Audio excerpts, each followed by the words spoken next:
All right, hi everyone, and welcome. Uh, like promised, we're starting at 6:40. This is recorded, and we are very happy that you are all here. We have some people on Zoom, some people in person, and thank you so much, Captain, for coming out and being willing to answer our questions. Absolutely, thanks for having me. All right. Let's kick it off. I met Captain actually at Black Hat, where I was working, and he was actually my team lead. And I knew no one, and I saw him, and his shirt said, "Dance like the Russians aren't watching." And ever since then, I would always go to him to ask him questions about like the cybersecurity industry. I'm like, I want to do cybersecurity. Like, what do I need to do now to have a career in that in the future? So we're super fortunate to have him here with us today. Would you like to introduce yourself, Captain? A bit about your background. Sure. So everyone just calls me the Captain. Has something to do with my last name being Kirk, I suspect. I've been at Microsoft for 19 years now. I did a decade doing product development on Windows, then moved over to the detection and response team. We do incident response and other security services for Microsoft's customers. If ever something goes so horribly wrong that nobody knows who else to call, you call us. We have a strong respect for our customer privacy, so I can't particularly share a lot of our stories. I can share one or two where customers have given us permission to. But within our team, we have a trophy wall with the logos of all of the other security firms that have hired us for incident response. And it's a very, very busy wall. No, I figured. Well, thank you so much for coming out and giving your talk with us, because I know you're very busy protecting the world.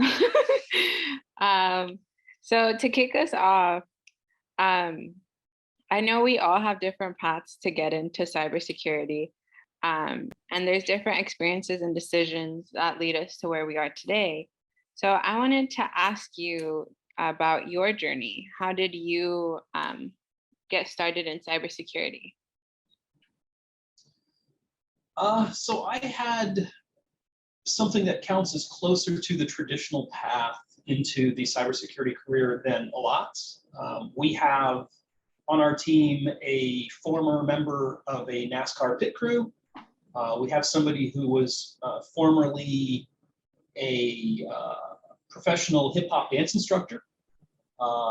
We have someone who was the top salesperson for Victoria's Secret.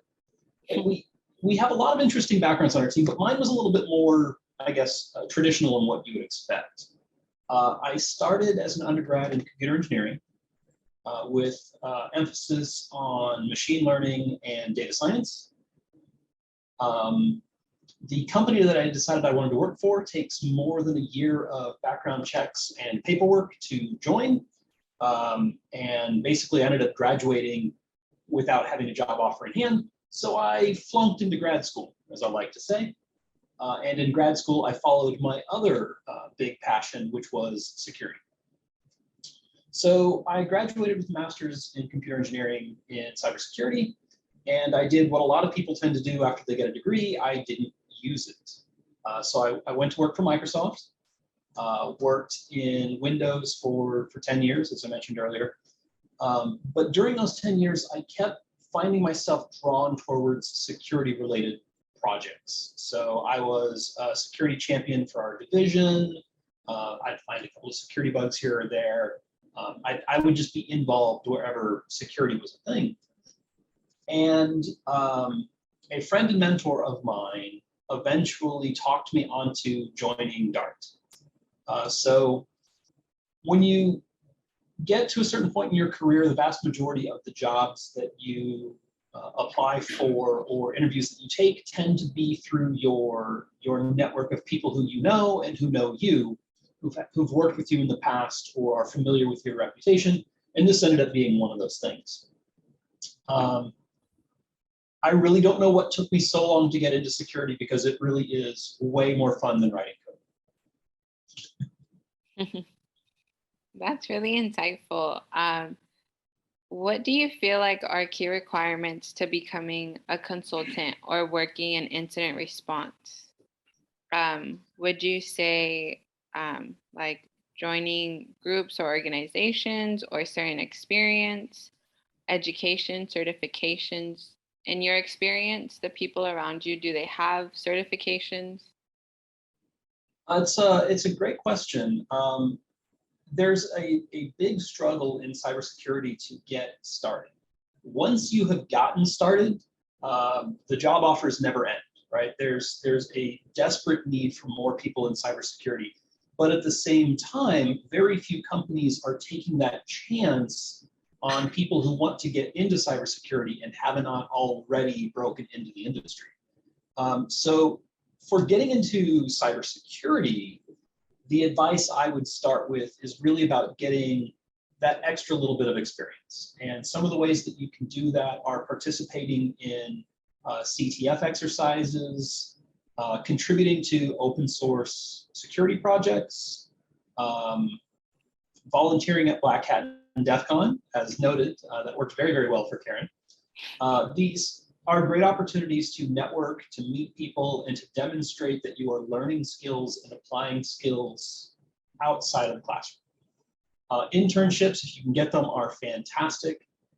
Definitely look around for an internship there. There are a lot of security internships at companies that do other things for a living.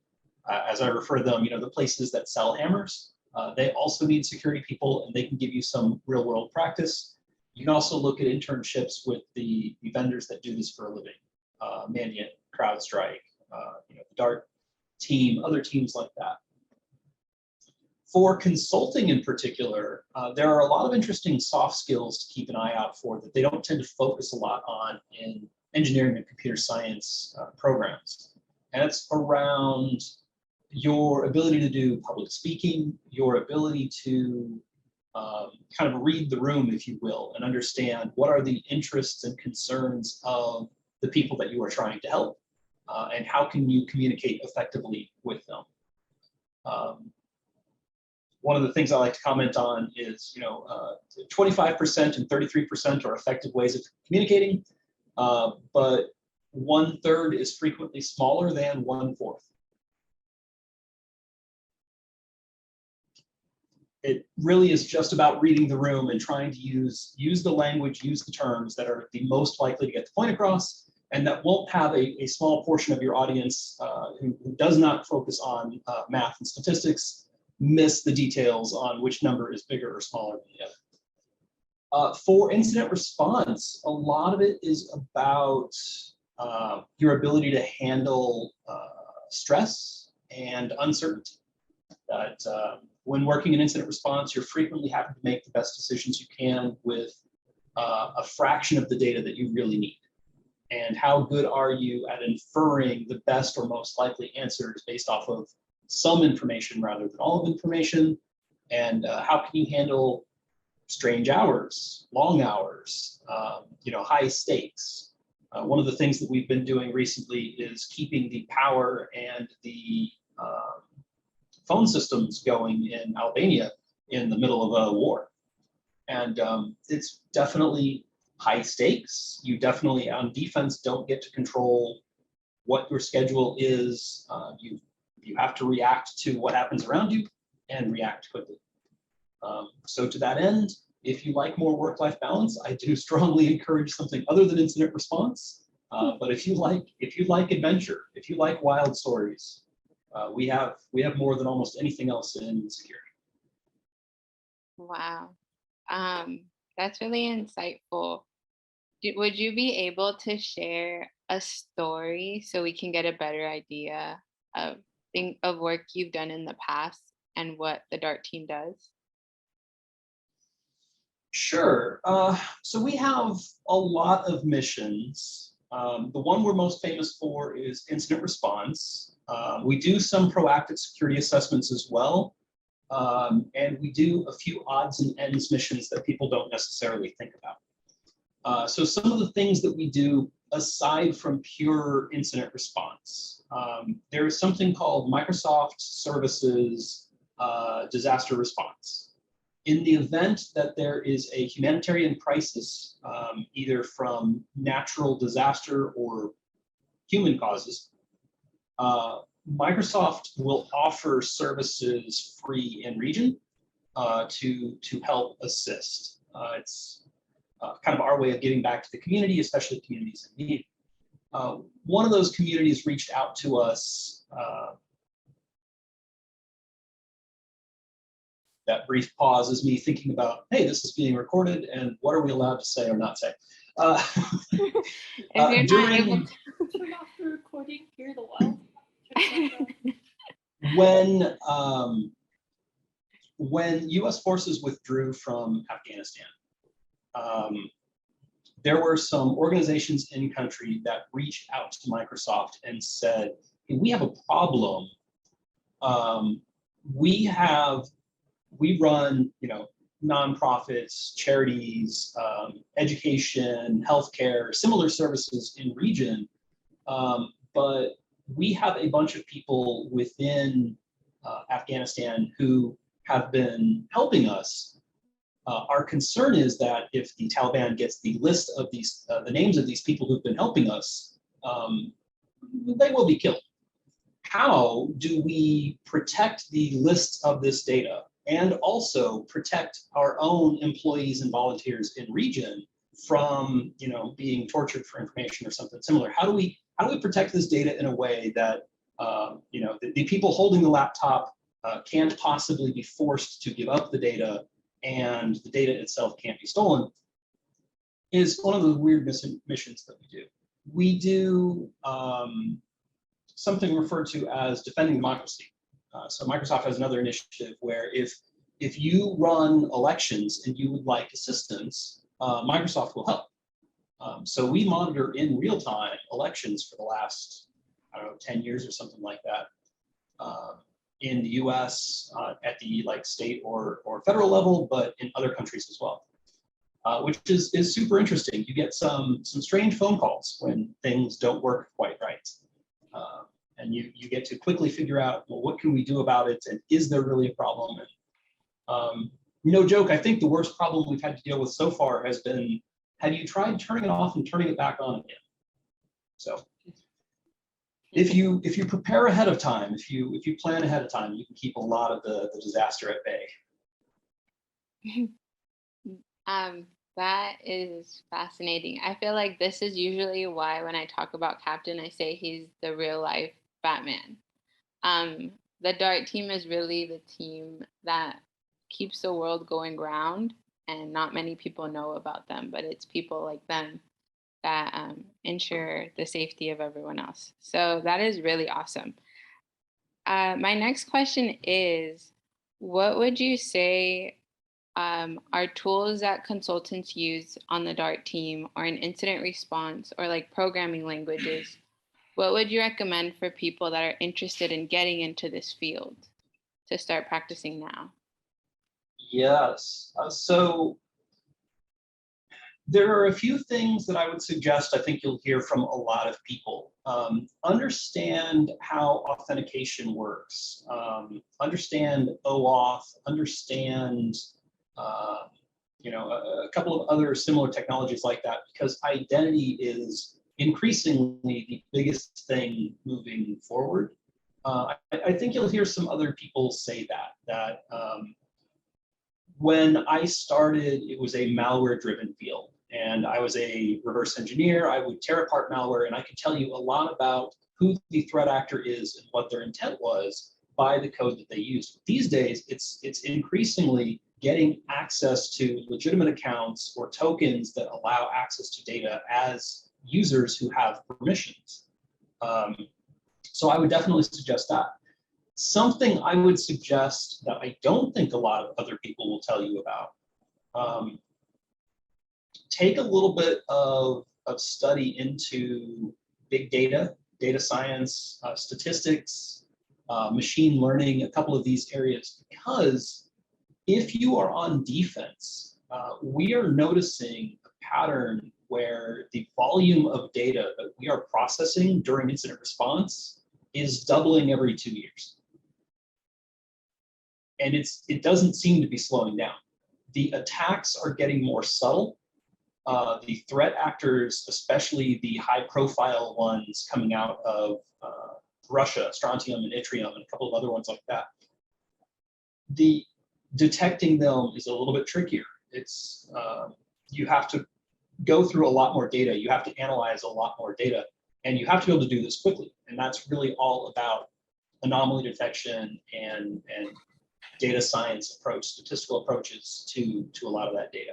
Once you find something unusual, then you get to your traditional forensics skill set of understanding what do these signals mean and how does it all tie together in a security context. Well, those are a lot of topics. So you're giving us a lot of material on where to get started. So thank you so much for giving us the real world's perspective of what's needed in the industry right now.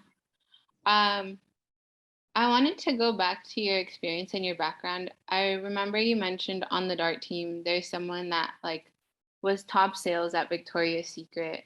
And I would say cybersecurity is for everyone that is interested in it, and there's a spot for everyone. Would you agree to that? And also, coming from your background, how did it help you coming with the software engineering background into cybersecurity? There is definitely room for everybody in here if you enjoy the environment. You don't have to enjoy it all the time, right? No job that you're going to get paid for, you're likely to enjoy every minute of the day. But hopefully, you should feel fulfilled, and you should generally enjoy the space. It's my philosophy anyway. But yes, there's room for everybody. You don't have to be a developer to be successful in security, although it helps. It certainly worked well for me. You don't have to be anything, really, right? There are so many different career paths that are directly tied into security or indirectly tied into security. You can take this degree and then pivot into law, and I guarantee we need you, because the people who are passing laws right now know nothing about security. And that would be a great place to make an impact on the world. You can go into medicine. We are increasingly creating connected devices and smart devices for medical purposes with no understanding of security. And you can quickly lead the field there on building secure, maintainable devices. As for me, yeah, I started in software, and it certainly helped. When I joined the team, as I was struggling to catch up to everything that had happened in 10 years that I had been out of security, what I knew was I could rely on those development skills to build tools to make my team more effective. So as I was learning all of the things that I needed to excel as a reverse engineer, as a forensic analyst, as a lead investigator on engagements, I was building the tools behind the scenes that made everyone else successful. If you want to follow that same path, or if you just want the ability to automate some of the less interesting parts of your job as you're working, by far, I think the most useful things right now are Python and R as far as languages to learn. If I were to pick a third one, I'd probably pick SQL. You may not necessarily use databases directly, but the art of understanding how to get data out of databases is something that will end up being useful in one way or another. It's actually part of, we do a week-long mandatory hunter training class for new hires on the team. Does not matter how many years of experience you have or what you know, we put you through that boot camp, and probably a quarter of that class is about data science and handling Kusto and SQL databases at scale and. Wow, that's awesome.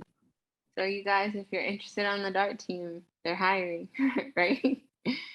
Yeah, aka.ilmass/DART jobs, and there is another link for interns. which unfortunately I don't have memorized. Let's see if I can find it. Just putting a aka.ilms/Dart intern app. awesome. We'll be sharing that with everyone on the Discord if you guys want to write it down right now. It's aka.ms/Dart jobs. And then the other one, what was it? I sent the other one to you. It's Dart intern app. So we are more or less always hiring. I think we might be in a lull right now, but always keep an eye out every once in a while. Just take a look and see the skill descriptions, the job descriptions that are out there, because we do have a set of different job positions with different expectations, from sysadmin style position to forensics to people who specialize in identity. So you guys look out for those jobs. Just to transition, so cybersecurity is always changing, always evolving. I think we all would agree that cyber touches all aspects of our industry today. How do you think cyber will impact us going forward?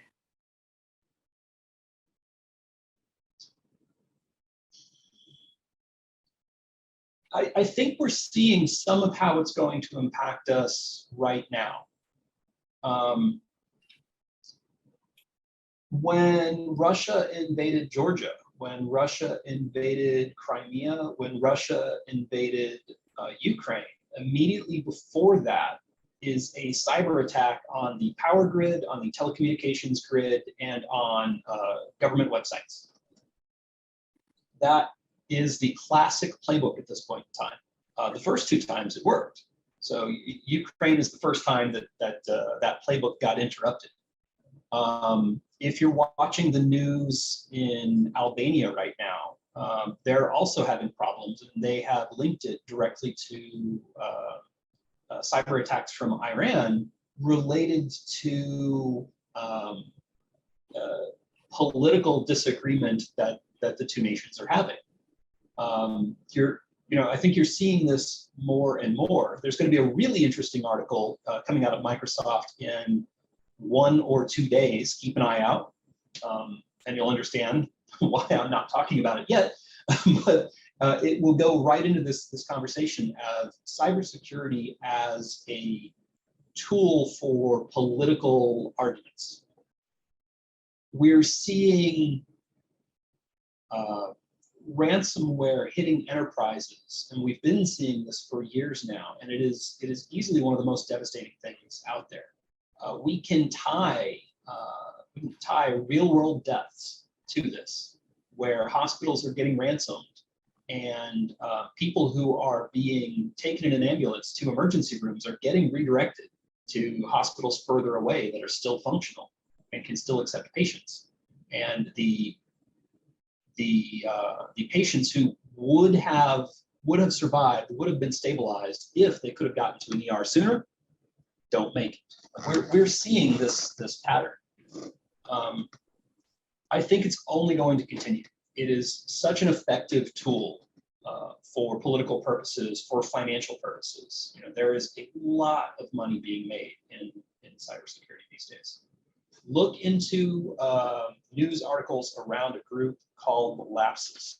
I'll type in their name here as well, just so you can do that later at your leisure and see what, no joke, like a couple of kids can do at scale to disrupt the economy around us.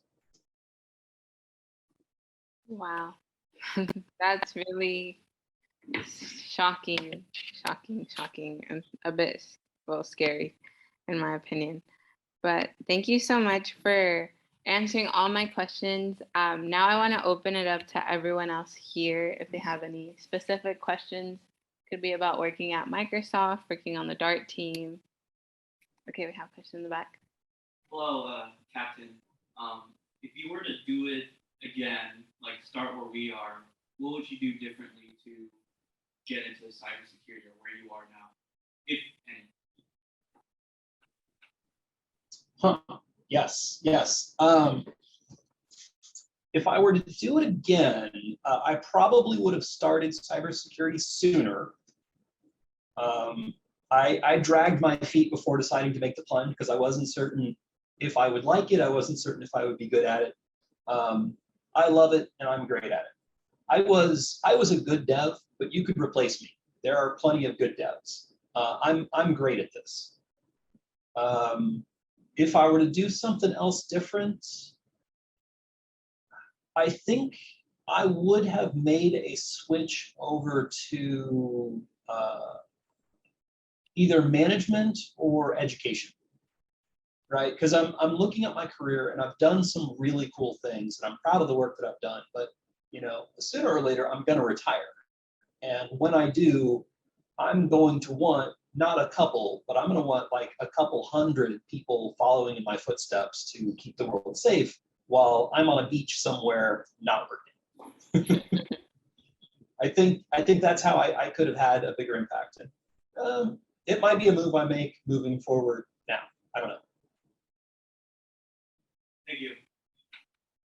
Any other questions? Hi, Captain. So you mentioned like how you were protecting like a bunch of democratic elections and you're like contracted to help out NGOs and stuff. And I was wondering like how far down the tech stack do you guys usually go to kind of do this sort of protection? Like, are you guys like at least for the Dart team, are you guys defending maybe the network layer? Do you guys go more into application security or go all the way down to the embedded level? How far down?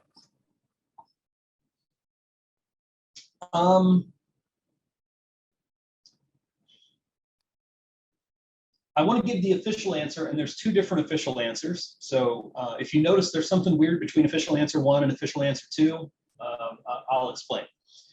So officially, we do enterprise level security. So we will do Windows systems, we do Linux, we do Mac,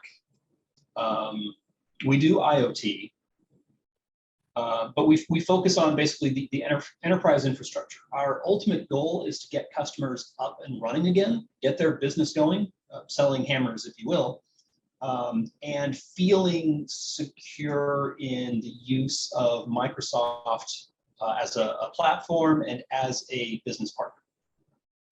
And we are ultimately not here to make money. We are here as a brand protection, if you will. It's part of why you're seeing Microsoft is investing something on the scale of $5 billion a year in security between all of the different orgs, between our org, threat intelligence org, a few of the other groups like digital crimes unit and the like. And it's because security is one of those drivers for the reputation and the usability of so many products. That being said, we are also the team at Microsoft that does whatever needs doing, whether anyone does it or not. So we had a customer call once saying, we have a problem with a nuclear power plant. Do you guys do that? And 3 of us looked at each other, and there was a brief pause. And it wasn't even the senior person, right? I think it was the junior person who responded first and said, we do now. Because Dart's philosophy is, we're not going to say no, right? Like there is a need here, and no one else at Microsoft is going to do this, which means it's up to us. It's literally that motto is built into Dart's philosophy of how we operate. So to some degree, we go where the need of the customers are, right? Like we had 5 people registered for some advanced classes on industrial control systems same day. Because we're not going to say no to something like that.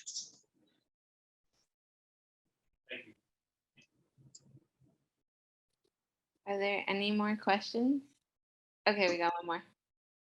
Would you say that like Dart the team itself as like a pioneer in like giving services for cybersecurity in a lot of these places? And also, like, do you guys develop your own kind of solutions or like technologies that other consulting services or companies can use? Oh yeah, oh yeah. God, so many entertaining stories about this over the years. We worked a case once with a customer that brought 16 different security vendors on site.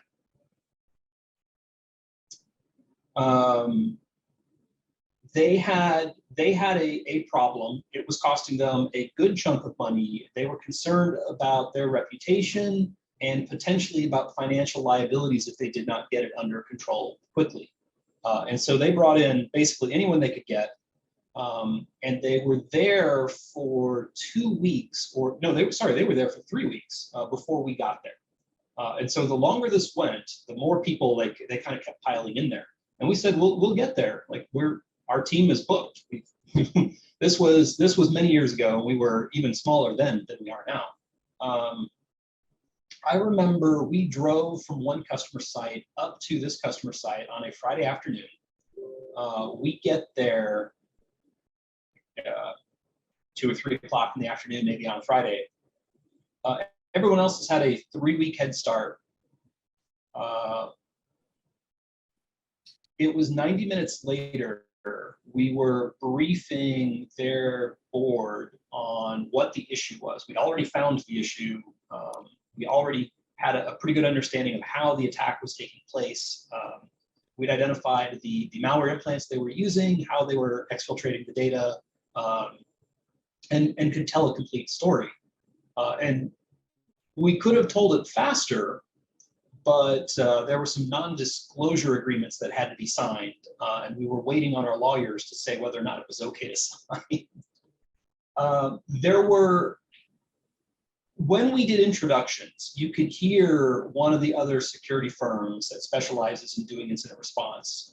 One of their team whispered to another, "Oh, that's the captain. Oh, that's the beard," and we're a little bit visibly nervous about, I guess, competing with that. They left that afternoon and were never seen again. The next morning, the varsity hitters from that company, including their VP for incident response, was on site at the customer. So yeah, I mean, we developed some reputations in the field. We drove the way other incident response firms run their business. 2 different companies purchased or integrated antivirus into their product because we demonstrated that you can't do effective incident response without an antivirus engine and its capabilities in the mix. Even today, now that malware is not as important as it once was, you still need it because of the fact that commodity tools are regularly being used to steal credentials and tokens. Things like Redline that you have to be able to locate, find in order to function. We've driven the data-driven approach as well. It's the traditional forensics approach of deep diving into a single hard drive and finding everything and then slowly pivoting out from there that was used almost everywhere when we started, and we have encouraged virtually all the companies out there to take a much more breadth-first search approach of getting a little bit of information from every system in the environment and then diving deeper where there's something interesting to find. It's my hope that we continue to do so. We're trying to train and educate people all across Microsoft's security stack these days, and our hope and plan after that is to open it up to the rest of industry as well. Thank you. Thank you so much for answering all of our questions and for really taking the time. I know you're very busy, so thank you so much. Absolutely. Thanks for having me.